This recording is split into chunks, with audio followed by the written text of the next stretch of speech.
He was only a small, trembling German Shepherd puppy, confined behind the cold bars of a shelter, feeling abandoned, frightened, and awaiting a miracle he had given up on. Cowering in a corner, he bared his teeth, his body shook, and his eyes were wide with panic. He was a mere 7-month-old German Shepherd puppy, scared of anyone who approached. When I came to the shelter in Portland, Oregon, the personnel were standing silently around his kennel, afraid to make a move. They had summoned me, aware of my background with dogs that had been deemed aggressive. Yet, the moment I took a step closer, the puppy lunged against the bars, his snarl of fear so profound it felt like it went straight through my chest. His name was Diego. He had been left outside a supermarket, loosely tethered to a shopping cart, with nothing but a frayed blue collar and a broken leash. Shoppers reported that he had tried to bite anyone who came near. Animal control was forced to tranquilize him just to transport him to the shelter. As I knelt down slowly before his cage, I observed him intently. Diego's growl was not that of a typically aggressive dog. His snarls sounded empty and desperate, like cries for assistance concealed by rage. He wasn't malicious, he was petrified. "What did they do to you, boy?" I murmured softly, careful to avert my gaze. His hackles stood up even higher and his muscles tightened, but the trembling betrayed his true state. Someone had wronged him profoundly, and now trust seemed unattainable. A shelter volunteer sighed as she came to stand beside me. "We can't even get food to him. He won't eat. He refuses to let anyone get close enough." She trailed off, but she didn't need to complete the sentence. I understood precisely what that meant, and I was determined not to let Diego become another sad statistic. He was worthy of more than that. He was worthy of patience, empathy, and a second chance. But as I watched him, my own confidence began to waver. He was more terrified than any dog I had ever worked with. For the first time in many years, doubt began to surface in my thoughts. Was I truly capable of saving him? For the following 2 hours, I sat by Diego's kennel, not speaking, not moving, simply coexisting in his space without making any demands. Periodically, he would cast a sharp look in my direction, revealing a flash of teeth and a low growl that rumbled deep within his chest. But I remained still. I didn't press him. I just sat there, my arms resting casually on my knees, my breathing slow and even, attempting to show him that not every human had an agenda. The rain began around noon, its cold, consistent drops drumming against the shelter's metal roof, filling the silence with a gentle cadence. I remained where I was, and so did Diego, curled up as tightly as possible in the most distant corner, as if he were trying to merge with the concrete. From a distance, the shelter staff observed me, occasionally whispering among themselves. I knew their thoughts. I knew how absurd it must have appeared. Me, sitting there like a fool, drenched, speaking quietly to a dog who clearly wanted nothing to do with me. But my actions weren't for them. They were for him, for Diego. Because someone had to believe he was worthy of being saved. At some point, I noticed I was speaking aloud, mostly to myself. I shared small details, telling him about my daughter, Emma, and her love for dogs, particularly German Shepherds. I recounted how she had made me promise we would adopt another one after our old dog, Max, passed away a few years prior. I had no idea if Diego was even hearing me, but the act of talking made the oppressive silence feel a little less bleak. "I understand," I mumbled, my voice low. "I understand why you have no trust. I wouldn't either if someone had hurt me so badly." The rain continued its steady rhythm. Time seemed to crawl by. Diego made no move to come closer, nor did he relax or show any indication of softening. Yet, he was no longer growling. He simply watched me, his breath shallow and irregular, as if he were anticipating the moment I would snap and betray him just as everyone else had. When it was finally time to depart for the evening, I rose slowly, my muscles protesting from the long hours on the cold floor. Diego immediately tensed, his body rigid, prepared to defend himself. I held up my hands in a gesture of surrender and stepped back towards the exit. "I'll return tomorrow, buddy," I said softly. "I'm not giving up on you." He remained motionless, not even blinking, just staring after me as I left. That night, I hardly slept. Each time I shut my eyes, his image appeared. Those wide, shattered eyes, the way his entire posture screamed for everyone to stay away, even as a tiny, desperate part of him hoped someone wouldn't. When I arrived at the shelter the next morning, The rain was still falling. The world seemed oppressive and gray. I took a thermos of coffee, an old fleece blanket from my pickup, and the bag of treats Emma had prepared for me before she left for school, asserting that perhaps a bit of peanut butter might perform miracles. I set up my post again in front of Diego's kennel, this time spreading the blanket on the damp floor and sitting cross-legged. I avoided looking at him and didn't speak, simply sipping my coffee and occasionally tossing a treat a few feet into his corner, without any expectation that he would take it. But he registered it. His nose twitched at the aroma. His ears perked forward with uncertainty. For a long, agonizing stretch of minutes, he just gazed at the small biscuit resting on the floor between us. And then, so gradually it was almost imperceptible, Diego moved. Inch by inch, he crept closer to the treat. He didn't trust me at all, but his hunger was overriding his fear. For a brief, suspended moment, I held my breath as he finally reached the treat, snatched it with his teeth, and scurried back to his corner. He didn't consume it immediately. He just held it in his mouth, shaking. But it was a beginning, and sometimes a beginning is all that matters. The subsequent days unfolded into a quiet, persistent dance between the two of us. I arrived at the Catha shelter each morning like clockwork, blanket and coffee in hand, and settled in front of Diego's kennel as if it were the most normal routine. I never hurried him or pushed him. On some days, he would venture forward just enough to accept a treat from a few feet away. On others, he would remain curled up, his body stiff with distrust. Regardless, I stayed, and that act of staying began to hold significance. By the week's end, Diego no longer growled at my arrival. It wasn't trust, not yet, but it was a reduction in fear, a fissure in the wall he had constructed. He even started to observe me when I wasn't looking directly at him, as if trying to understand what kind of person I was and whether I could be relied upon to be different from those who had let him down. I continued to speak to him in that low, steady voice, telling him about Emma and how she used to read to the dogs at the shelter where we once volunteered. I told him about Max, our old shepherd who would sleep with his head on my boots every night. I described my backyard, the squirrels Emma had named, and the obstinate cat that resided next door. The content of my words didn't matter as much as the fact that I spoke without expectation or demand.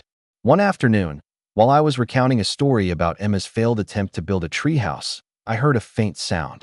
I froze mid-sentence, my heart pounding. It was a low whine, barely audible, but it had come from Diego. Very slowly, I turned my head just enough to see him standing midway across the kennel, closer than he had ever ventured before. His body was tense, his legs stiff, and his ears were back. But his tail gave a small, hesitant wag.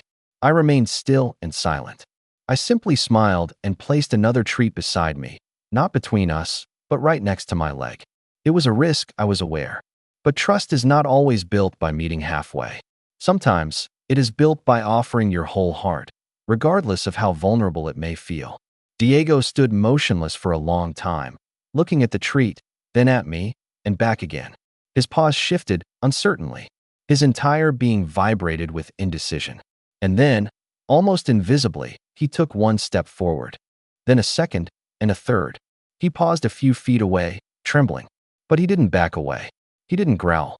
He just stood there, a quivering, terrified soul, trying with all his might to believe that perhaps, just this once, someone would not harm him. I whispered so quietly I could barely hear myself. "It's okay, buddy. Take your time. I'm not going anywhere." It was the first time he hadn't fled when I spoke. That evening, I remained in my truck for a long while before driving home, staring at the steering wheel, overcome with an emotion I couldn't quite identify. Perhaps it was hope, or maybe it was something more profound. The raw, aching realization that Diego wasn't the only one relearning how to trust. I didn't share much with Emma that night, only that we were making progress.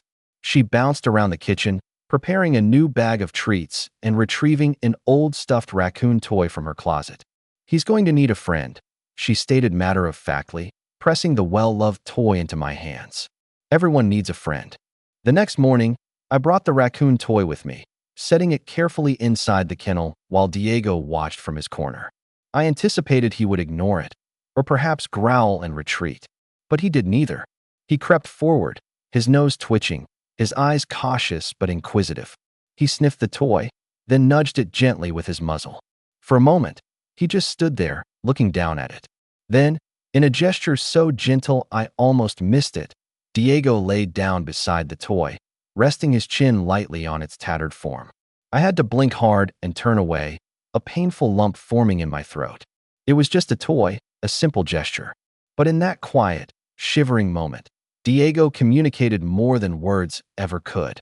He was trying, he was reaching out, and I was determined to reach back. The breakthrough occurred the following afternoon. It was so small and sudden it almost felt unreal. I had settled into my usual spot, coffee in one hand and a book in the other, reading aloud more for my own sanity than anything else. Diego was curled in his corner, the worn-out raccoon toy tucked under his paw like a fragile secret he was afraid to let go of. I turned a page, shifting my position slightly, and in my peripheral vision, I saw a movement. When I looked up, Diego was standing just a few feet from the bars, watching me. His body was still tense, every muscle taut with uncertainty. But his eyes were different, less guarded, less angry. They were still fearful, but no longer consumed by it. Cautiously, I set the book down and opened my hand, palm up, resting it gently on the floor in front of me. For a long minute, nothing happened. Then Diego stepped forward. One slow, deliberate step after another, his nails clicking softly on the concrete. He stopped just inches from my fingers, trembling so violently I could feel the vibration in the air between us. I remained perfectly still, barely breathing, unwilling to frighten him now. He lowered his head and sniffed my hand once, then twice. His nose was warm and damp against my skin. My heart thudded against my ribs, urging me to move, to reach out and pull him close, to tell him he was finally safe. But I didn't. I let him make the choice. And after a moment, he did something that broke my heart wide open. He pressed the side of his face, so lightly it was almost a ghostly touch, against my open palm. I closed my eyes, feeling the tremor that ran through his body, the way he leaned in and then simply stayed. There was no growl, no snap, just a trembling, exhausted puppy, desperate for something he didn't even know he still needed. Contact, connection, hope. When he finally pulled back, it wasn't out of fear. It was a slow, almost hesitant movement, as if he wasn't quite ready to let go. I opened my eyes to find him watching me, his head tilted slightly, his ears half-cocked in the way German shepherds do when they are trying to decide if you are worth the risk. "You're brave, buddy," I whispered, my voice rough. "Braver than you even know." From that day on, something shifted between us. It wasn't a sudden flood or a miracle. It was a slow process, like ice thawing, painfully gradual. Almost imperceptible if you weren't paying close attention. But it was happening. Diego began to eat while I was there, no longer waiting for me to leave. He stopped barking when I entered the room. He even started to wag his tail a little when he saw me coming. A small, uncertain flutter that made my chest ache every time. I knew better than to rush him. Every new step had to be his decision, not mine. Trust isn't something you can demand. It's something you must earn, moment by patient moment. Still, there were regressions. There were days he would retreat again, shrinking into his corner as if he'd forgotten all we had built. Days he would flinch at unexpected noises or withdraw at the sight of a broom. Days I'd sit there for hours, my heart aching, questioning if we would ever truly get there. But I stayed. I always stayed, because I recalled something an old rescue trainer once told me. The dogs who push you away the hardest are the ones who need you the most. Diego needed someone who refused to give up, someone who could see past the snarls and the fear to the heart that was still beating beneath all that pain. And I needed him, too, though I couldn't fully acknowledge it yet. I considered bringing Emma to meet him, as she persistently begged to do, but I hesitated. I didn't want to risk her getting hurt. Diego wasn't ready. Or perhaps, if I were being honest, I wasn't ready. I was terrified that if he reacted poorly, if he couldn't manage his fear, it would all come crashing down. But Emma, being as persistent as she was, had her own plans. One Saturday morning, she appeared at the shelter without warning, standing at the entrance with a wide, hopeful smile and a bag of toys slung over her shoulder. "I want to meet him, Dad," she said simply. "Please." I wanted to refuse. Every protective instinct in me screamed no. But when I looked at her, truly looked at her, standing there with so much open-hearted belief shining in her eyes, I knew I couldn't. Because if Diego was ever going to heal, If he was ever going to believe the world could be kind again, it would begin with someone just like her. I knelt in front of Emma, my hands firm on her small shoulders. You have to be slow, honey. You have to be patient. If he gets scared, we back away. Do you understand? She nodded, with a seriousness only children can muster when something truly matters. She clutched the bag of toys a bit tighter and whispered, I just want him to know he's loved. I swallowed the lump forming in my throat and guided her toward Diego's kennel. He was pacing when we approached, his movements stiff and jerky, his ears pressed flat against his head. The sight of a new person had sent him into a spiral of anxiety. His eyes darted between me and Emma, distrust flaring so brightly it almost broke my heart to see it. Emma stopped a good 6 feet from the kennel and sat cross-legged on the floor without me prompting her. She didn't reach out or call to him. She just sat there, pulled a worn tennis ball from her bag, and rolled it gently across the floor toward the bars. Diego froze, staring at the ball as if it were a bomb. He glanced at Emma, then at me, then back at the ball, caught between terror and the fragile curiosity we had spent weeks cultivating. Minutes ticked by, long and agonizing. The ball rested gently against the side of his kennel, waiting. Emma didn't move. She didn't even fidget, which for a 6-year-old was a small miracle. She just smiled, a small, patient smile, free of pressure. Finally, Diego crept forward, muscles trembling, his body so low to the ground he was practically slithering. He sniffed the ball once, then twice, and then, in a gesture so tentative it barely registered, he nudged it with his nose, sending it rolling back in Emma's direction. She gasped softly, her hands covering her mouth, her eyes wide with amazement. He played, she whispered to me, as if a louder voice might shatter the moment. I nodded, a tight, burning warmth rising behind my eyes. It was small, it was fragile, but it was everything. Emma rolled the ball back, even more slowly this time. Diego flinched but held his ground. He watched it roll, his tail giving a faint, uncertain wag that made my heart twist in my chest. The third time the ball rolled his way, Diego did something that left me breathless. He pawed at it. Just once, a soft tap, but it was playful and intentional. It was trust. I glanced at Emma, at the way she was glowing with pride and gentleness, and I realized something with blinding clarity. She wasn't afraid of his brokenness. She didn't see the snarling, aggressive puppy everyone else saw. She saw a friend, a soul worth saving. And somehow, Diego saw the same in her. That night, back at home, Emma talked about Diego incessantly, about wanting to bring him a new bed, about how he needed special treats because, as she put it, he's been through a lot, Daddy, and he deserves the good stuff. I let her chatter, listening quietly, my chest aching in a way that was both painful and healing. Because deep down, I knew Diego wasn't just finding his way back to trust. He was finding his family. The next morning, I brought Emma with me again. This time, Diego didn't growl when he saw her. He didn't pace or retreat into the corner. He stayed near the front of the kennel, watching her with those wide, weary eyes that seemed to hold 1,000 questions. Emma sat down just as before, pulling out a new toy, a soft, squeaky fox, and placing it gently inside the bars. She didn't try to touch him. She didn't ask for anything. She just gave. And Diego, trembling but brave, stepped forward and took it. That single act, that tiny moment of acceptance, was more than I could have ever asked for. It was the beginning of everything. Over the next week, Diego's world continued to expand in ways that felt nothing short of miraculous. Each day when Emma and I arrived at the shelter, he was waiting by the front of his kennel, alert but no longer rigid with terror. His tail would lift when he saw her, giving a cautious wag that grew a little more confident every time. He still flinched at sudden noises. He still shrank back if anyone moved too quickly. But when it came to Emma, there was a softness now, a thread of hope he clung to like a lifeline. One afternoon, as Emma sat reading a picture book aloud just outside his kennel, Diego did something that made my heart nearly stop. He pressed his body up against the bars, close enough that Emma could reach him if she wanted to. She didn't. She just smiled and kept reading, pretending not to notice the way he leaned into her presence, as if he couldn't bear the distance anymore. Maybe he wants a hug, Emma whispered to me as we packed up to leave. I knelt beside her, brushing a lock of hair behind her ear. One day, baby, when he's ready. She nodded seriously, as if she understood something most adults never do. That real love isn't about rushing. It's about waiting, offering, and letting the broken pieces come back together in their own time. That night, as I sat on the couch, flipping through the adoption forms the shelter director had quietly handed me, a thought kept swirling in my mind, stubborn and insistent.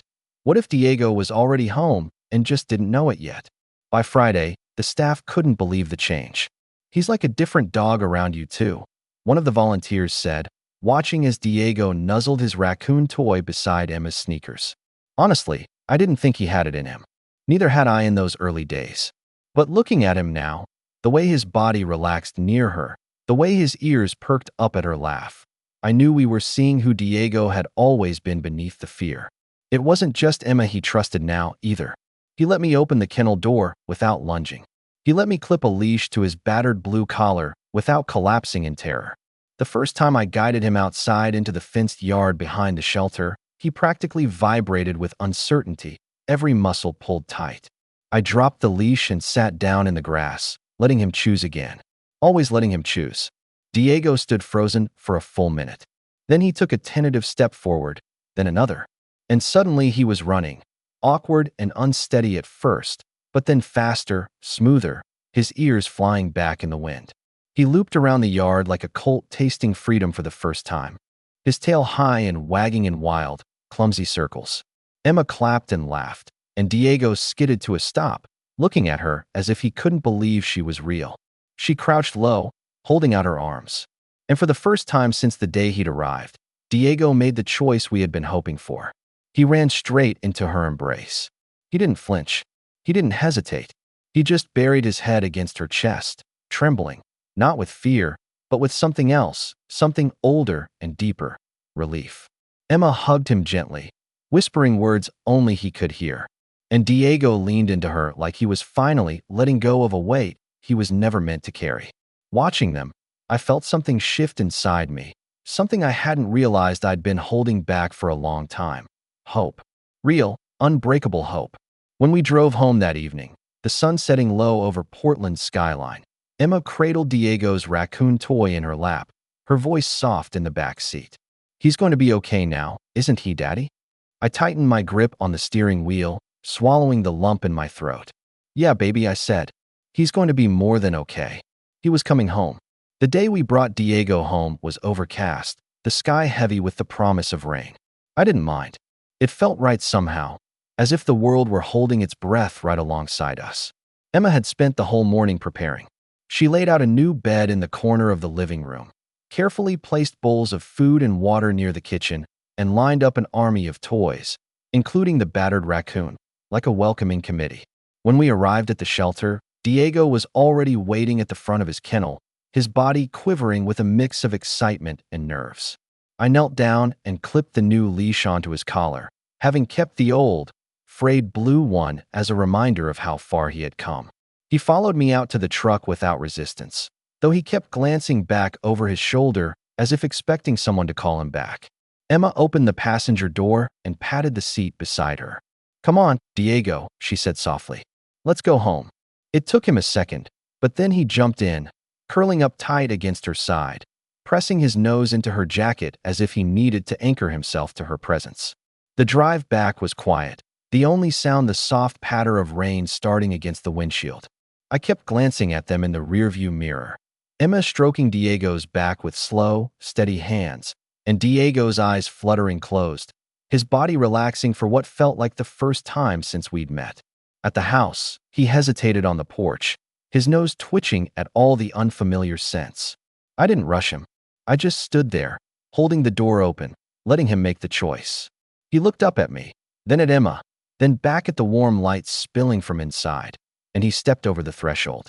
Emma clapped her hands quietly, her face lit up with pure joy. Diego sniffed every inch of the living room, his tail wagging cautiously. When he found the bed she had set up for him, he circled it 3 times before collapsing into it with a heavy sigh, the raccoon toy tucked carefully between his front paws. That night, as Emma and I sat on the couch watching a movie, Diego stayed close. Not pressed against us, not quite ready for that much, but close enough that when Emma dropped her hand to the floor, He crept over and rested his head beneath it. I watched them, feeling something deep inside me knit itself back together, a wound I hadn't realized was still bleeding. Later, after Emma had gone to bed, I stayed up with Diego. He dozed at my feet, occasionally twitching in his sleep, a soft whine escaping his throat. I reached down and stroked his fur, whispering nonsense words into the quiet. "You're safe now, buddy. You're home." It was a simple thing, an ordinary night in an ordinary living room. But to Diego, and to me, it was everything. The next few weeks were a slow unfolding, like watching a flower bloom after a long, brutal winter. Diego learned the rhythms of the house. The sound of Emma's laughter in the mornings, the jingle of his leash before a walk, the crackle of the fireplace on chilly nights. He still had bad days. Sometimes a loud noise would send him scrambling for cover. Sometimes a stranger's sudden movement would make him shrink back, trembling. Healing wasn't a straight line. It was messy and hard and full of setbacks. But every time he faltered, we were there. Emma with her boundless patience, me with my stubborn determination, and Diego with his quiet, aching courage. One evening, about a month after he came home, we had friends over for a barbecue. It was a small gathering, just a few neighbors and their kids. I was nervous about how Diego would handle it, but Emma insisted he was ready. "He's brave," she said simply, "braver than he knows." At first, he stuck close to me, hovering by my side like a shadow. But as the evening wore on, as laughter filled the yard and the scent of grilling burgers filled the air, something amazing happened. Diego ventured out on his own. He approached one of the kids, a little boy about Emma's age, his tail wagging slow and tentative. The boy knelt down, holding out a hand the way Emma had taught him, and Diego crept forward, sniffing cautiously before giving a single soft lick to the boy's fingers. The boy laughed, delighted, and Diego's whole body seemed to relax, his tail wagging faster. I stood there, a cold beer forgotten in my hand, watching this moment unfold with a lump in my throat so thick I could barely breathe. This was what healing looked like. This was what hope could do. And Diego, our broken, beautiful boy, was living proof that no soul is too shattered to be made whole again. That night, after the guests had gone and the house had settled into a peaceful hush, I found Diego lying in the middle of the living room, his raccoon toy tucked beneath one paw, his eyes half closed in contentment. I dropped onto the floor beside him, stretching out on my back, staring up at the ceiling as the last traces of laughter echoed faintly in my mind. Diego shifted closer, resting his heavy head on my chest like he'd done it 1,000 times before. I felt the weight of him settle over my heart, and with it something deeper, something quieter, a sense of belonging I hadn't realized I was missing until now. I rested a hand on his back, feeling the steady rise and fall of his breathing. "You're a miracle, you know that?" I murmured. He let out a soft, satisfied sigh, his tail giving a lazy thump against the floor. Emma patted down the hallway in her pajamas, rubbing her eyes. She curled up on the couch, pulling a blanket around her shoulders, and watched us with a sleepy smile. "He's happy, Daddy," she said. I nodded, blinking back the sting of sudden tears. "Yeah, baby, he is." For the first time in what felt like forever, our house felt full again. Not just with noise or movement, but with life, with hope stitched back into the walls, with trust woven into the quiet spaces between us. The next morning, I woke to the feel of Diego's nose nudging my hand. His eyes were bright, his body loose and wagging with a kind of joyful energy I hadn't seen before. He danced at the door, spinning in clumsy, excited circles when I reached for his leash. We went for a long walk through the neighborhood, Diego trotting proudly at my side, ears perked, tail high. Every neighbor we passed got a curious glance, a cautious wag. He wasn't afraid anymore, not of every shadow, not of every sound. He was still careful, still wary, but he wasn't broken. He wasn't lost. As we turned onto our street, the sun broke through the clouds, casting everything in a golden light. Diego paused, his nose lifted to the breeze, and for a moment, he just stood there basking in it, as if he knew somehow that he'd survived the storm, that he'd found his way back to the sun. Back at the house, Emma was waiting on the porch, a bowl of water at her feet and a huge grin on her face. "Come here, brave boy," she called. Diego bounded up the steps, his tail wagging furiously, and buried his face against her chest. She laughed, wrapping her arms around him, her small body barely containing his joy. Watching them, I felt a deep, fierce gratitude settle into my bones. Not just for Diego's survival, not just for the second chance we'd given him, but for the second chance he had given us. That night after dinner, Emma insisted we have a celebration party for Diego. She made him a special treat, peanut butter smeared inside a rubber toy, and we all sat around the living room watching him wrestle with it, his paws flailing, his tail thumping a steady beat against the floor. Emma giggled so hard she had to cover her mouth to keep from startling him. But Diego didn't even flinch. He just wagged harder, nudging the toy toward her as if he wanted her to join the game. And in that moment, I realized something simple and profound. Love had done what fear couldn't. It had healed him. Not all at once, not in some grand, sweeping moment, but slowly, patiently, day after day, choice after choice, moment after moment. Diego had chosen to trust, and we had chosen to be worthy of it. As autumn settled over Portland, painting the trees in gold and crimson, Diego found his rhythm. Mornings were for long walks by the river, his leash loose in my hand, his nose always pointed towards some unseen wonder in the breeze. Afternoons were for playing in the backyard, chasing leaves Emma would toss into the air, leaping and barking with a joy so pure it made my chest ache just to watch him. Evenings were for curling up by the fire, the battered raccoon toy still never far from his side, as Emma read aloud while Diego dozed with one ear always tilted toward her voice. He wasn't just healing anymore, he was thriving. But there were still moments that reminded us where he had come from. One night, a loud clap of thunder split the sky, shaking the windows. Emma shrieked and dove under her blanket. I rushed to comfort her, but before I could, Diego was already there, nudging her with his nose, whining softly, and curling up against her side. His body trembled with the old fear he couldn't quite shed, but he stayed. He chose to stay, to be her anchor, even as his own world shook around him. I sat on the edge of the couch, watching them, feeling something twist in my chest, pride, awe, a tenderness so fierce it was almost painful. Diego wasn't just surviving his fear anymore. He was protecting someone else from it. Another night, a neighbor stopped by unexpectedly, a tall man with a deep voice that echoed down the hallway. Diego tensed immediately, his body rigid, his ears flat against his skull. I knelt down beside him, murmuring soft reassurances, my hand resting lightly on his back.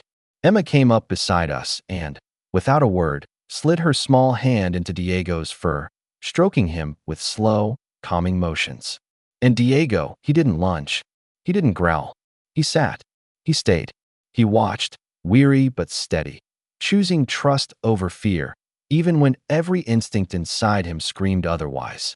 Later that evening, after the neighbor had left and the house had settled back into its warm, familiar quiet, I found Diego lying on the porch, watching the stars. I sat down beside him, pulling my jacket tighter against the chill. "You did good today, buddy," I said quietly.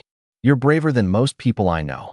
He thumped his tail once against the wood, a soft, content sound.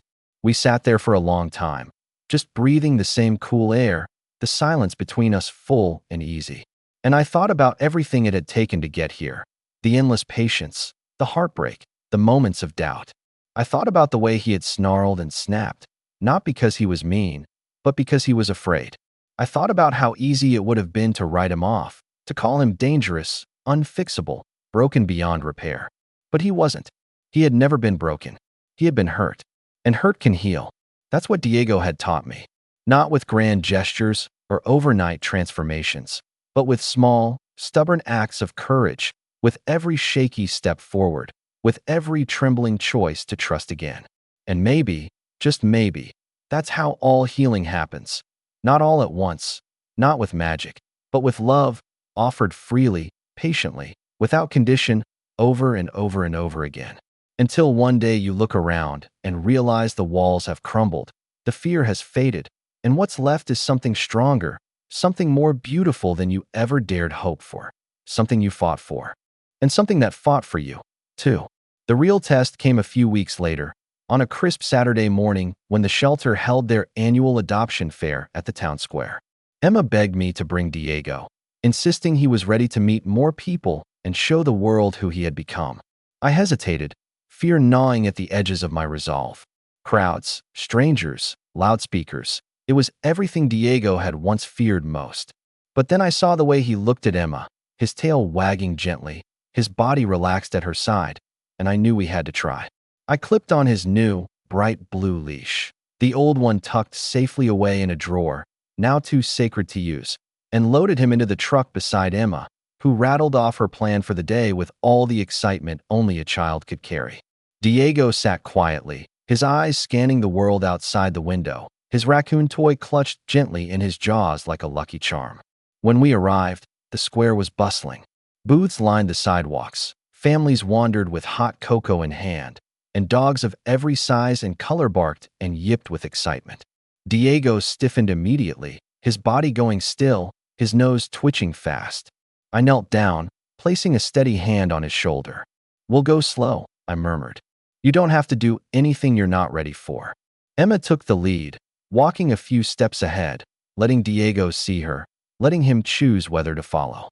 For a long, breathless moment, he didn't move.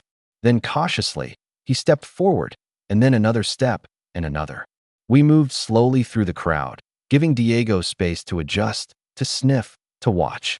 A few people stopped to admire him, his rich black and tan coat, his proud posture, his deep, intelligent eyes, but no one reached out without asking. I made sure of it. I wouldn't let anyone take away the trust he had fought so hard to build. Emma spotted a group of kids gathered around a face-painting booth and asked if she could go. I nodded, watching her disappear into the crowd, my chest tightening. Diego whined softly, his body shifting between wanting to follow her and needing to stay close to me. "It's okay," I whispered. "She's right there." We found a quiet spot near a bench where Diego could watch everything without being overwhelmed. He sat beside me, his body pressed lightly against my leg, his eyes following Emma as she laughed and spun in circles with other children. People walked past. A baby cried nearby. A skateboard clattered to the ground with a sharp bang. Diego flinched but didn't panic. He looked up at me wide-eyed, seeking reassurance. And I smiled down at him, scratching gently behind his ears. "You're doing amazing, buddy," I said. "I'm so proud of you."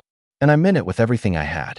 Emma came back a little while later, her cheeks painted like a butterfly, and dropped down beside us, breathless and glowing. "Did you see me?" she asked Diego, giggling. Diego licked her hand, his tail wagging slowly. And for a second, the world around us disappeared. No crowds, no noise, just the three of us, stitched together by every fragile, stubborn thread of love we'd fought so hard to weave. Before we left, one of the shelter volunteers approached, holding a certificate. "We just wanted to recognize Diego," she said, her voice warm, "for bravery and for teaching all of us that even the most frightened heart can find its way home." She handed Emma the certificate, and she held it up proudly for Diego to see. Even though he was much more interested in the treat, she slipped him a second later. Driving home, the sun dipping low behind the hills, Emma leaned her head against Diego's side and whispered, "You're a hero now." And in the mirror, I saw him lift his head a little higher, as if maybe, just maybe, he believed it, too. I wish I could say everything was perfect after that day, that Diego's fears vanished like mist under the morning sun. But real healing isn't a straight line. It's a path full of twists and stumbles, and some days were still hard. A slammed car door could send him scurrying for cover. A stranger's loud laugh could make him freeze, his eyes wide and uncertain. But the difference now, the miracle, was that he always came back. He always chose to trust again. Little by little, the shadows inside him faded. One evening, just as the first winter frost kissed the edges of the lawn, I found Emma and Diego curled up together on the porch, wrapped in an old quilt, the battered raccoon toy tucked safely between them. Emma's voice was soft, telling him stories about magic forests and brave knights and faithful dogs who never left your side. Diego watched her with those deep, soulful eyes, his tail thumping lazily against the porch floor. He didn't flinch at the sound of passing cars. He didn't tense when a neighbor's screen door banged shut. He was there, present whole. I stood in the doorway, drinking in the sight, feeling something inside me settle, like a storm finally losing its fury after a long, hard fight. Later that night, after Emma had gone to bed, Diego followed me into the kitchen, his nails clicking softly against the wood floor. I poured myself a cup of coffee, leaned against the counter, and looked down at him. He sat in front of me, head tilted slightly as if waiting for something. Maybe for the words I hadn't said out loud yet. You saved us, too. You know, I said quietly. Not just Emma. Not just yourself. He blinked slowly, that steady, patient blink that dogs give when they understand something deeper than words. You made us a family again. I set the coffee down and knelt beside him, running my hands through his thick fur, feeling the solid weight of him beneath my palms. He was no longer the trembling, broken creature backed into a kennel corner, no longer the soul who expected every hand to hurt him. He had fought his way back to life. And somehow, so had I. In the weeks that followed, Diego became more than just our dog. He became a fixture in the neighborhood, the quiet, steady presence kids would run to after school, the guardian who sat by the fire during neighborhood gatherings, the loyal shadow at Emma's side at every game, every late-night adventure, every new beginning. People often asked where we got such a good dog, and I always smiled and said, we didn't get him. He found us. Because that's the truth of it. Diego wasn't just a rescue story.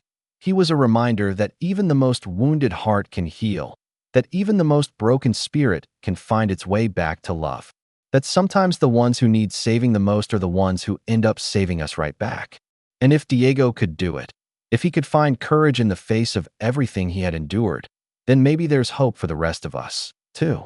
Maybe all it takes is patience. Maybe all it takes is love. Maybe all it takes is someone willing to sit on a cold floor and say, I'm not going anywhere, and mean it. There's a lesson Diego left etched on my heart, one I hope we never forget. The ones who snarl the loudest, who lash out the fiercest, they aren't the monsters the world sometimes sees. They're the ones who've been hurt the worst. They're the ones who need us to stay, to be steady, to be kind, even when it's hard, especially when it's hard. Diego taught me that trust isn't a gift you demand. It's a bridge you build, brick by careful brick, with patience, with love, with 1,000 tiny choices to stay when it would be easier to walk away. He showed me that broken things aren't less beautiful. They're just waiting for someone to believe they're worth mending. Today, Diego is more than the dog who once cowered in the back of a cage. He's a protector, a friend, a hero in a battered blue collar who never stopped trying, even when the world gave him every reason to give up. And maybe that's what real bravery looks like. Not the absence of fear, but the choice to keep stepping forward even when you're scared. To trust, even after everything. His story is a powerful testament that every soul deserves a second chance, and that with enough patience and compassion, even the most frightened heart can learn to feel safe and find its way home.